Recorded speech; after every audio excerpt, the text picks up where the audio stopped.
chose quand on regarde cette question, c'est qu'on se dit que les camions ne devraient pas être sur les routes. Et on se dit, il y a le ferroutage. Mais en attendant qu'on fasse le ferroutage, puisqu'on nous a dit que Elisabeth Borne, qu'elle était favorable à faire un grand lien entre Calais et l'Italie, moi je veux lui dire, ben dans ces cas-là, tu fais un lien entre Barcelone et Gênes. Ça irait déjà pas mal. Et puis en attendant que ça soit fait, il y a une mesure très simple. C'est aux municipalités, c'est au préfet de dire, on interdit la circulation des camions qui n'ont pas une raison de s'arrêter sur la zone donnée. Point barre. Vous restez sur la 9 et vous restez sur la 7. C'est quand même pas très difficile. Ça coûte pas un centime.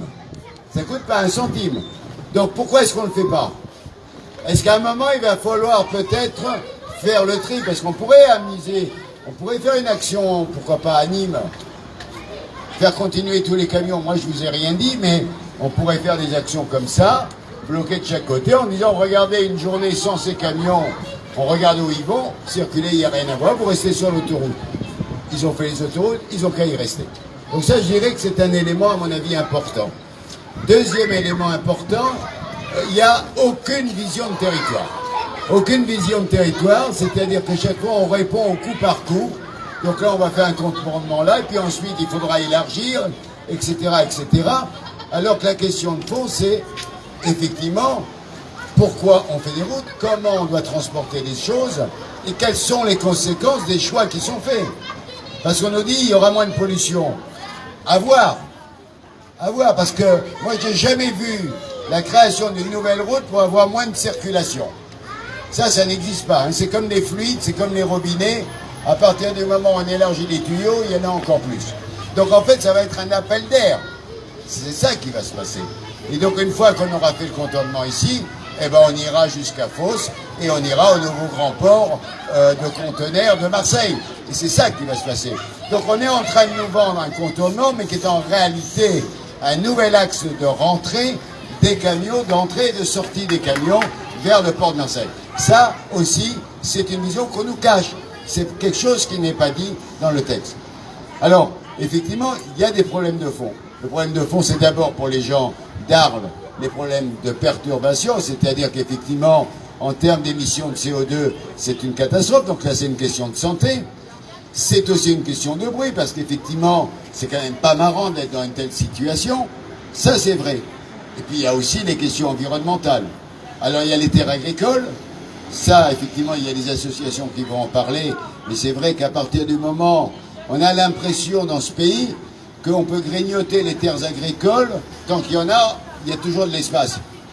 Là, il va falloir aussi que le président de la République s'explique. Parce que moi, je l'ai entendu à Versailles, au Salon de l'Agriculture, en disant il ne faut plus qu'il y ait un hectare agricole qui soit pris sur des projets d'infrastructures routières. Mais banco, moi je signe des deux mains, hein, ben, qu'il l'applique et qu'il dise à ses ministres de l'appliquer. Ça, c'est les terres agricoles.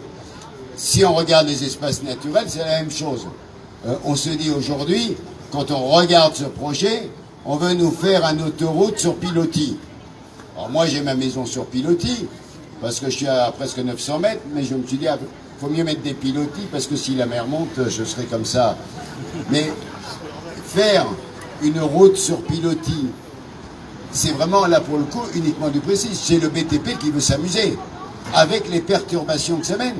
À un moment où on sait très bien que tout ce qui est le golfe du Rhône, on sait très bien qu'on ne sait pas comment ça va se passer. Qu'on est en train de se dire qu'il va falloir abandonner les digues parce qu'il va falloir laisser la libre circulation. Donc on est à un moment de réchauffement climatique où on veut mettre en place des systèmes de routes qui vont à nouveau modifier radicalement l'ensemble de l'équilibre écologique. Et quand je dis ça, je ne parle pas des insectes, des oiseaux, de l'équilibre des eaux, etc., etc. Donc on est aujourd'hui sur une accumulation de problèmes avec ce projet, une vue à court terme.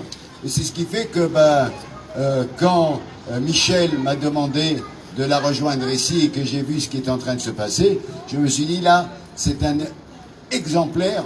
Et donc il faut effectivement que ce combat, vous avez résisté pendant 40 ans, vous allez bien pouvoir résister encore quelques mois de plus, jusqu'à ce que vous gagniez. Oui. C'est possible, vous y arriverez. Hein? Et après on passe à la phase positive. C'est-à-dire qu'il faut qu'on ait un projet d'aménagement global pour l'ensemble du territoire et se réapproprier les outils d'aménagement. Ça peut être le SCOT, ça peut être d'autres, en disant voilà ce qu'on doit faire sur les transports, sur la circulation, sur l'habitat, sur l'environnement, sur l'énergie, etc. On peut le faire. Et maintenant, il faut prendre les élus au mot en disant voilà, ce projet, ça ne va pas, on a des alternatives, et ben on en discute avec vous. Hein, parce qu'on nous dit qu'on est dans le grand débat, ben chiche le grand débat. Mais le grand débat, c'est pas que ce qui se passe au niveau national, c'est aussi ce qui se passe au niveau local et comment on construit. Et je pense que c'est cette richesse associative aujourd'hui qui permet de se réapproprier l'avenir du territoire. Donc bravo à vous, bravo à tous, et puis jusqu'à la victoire. Bravo, c'est bravo.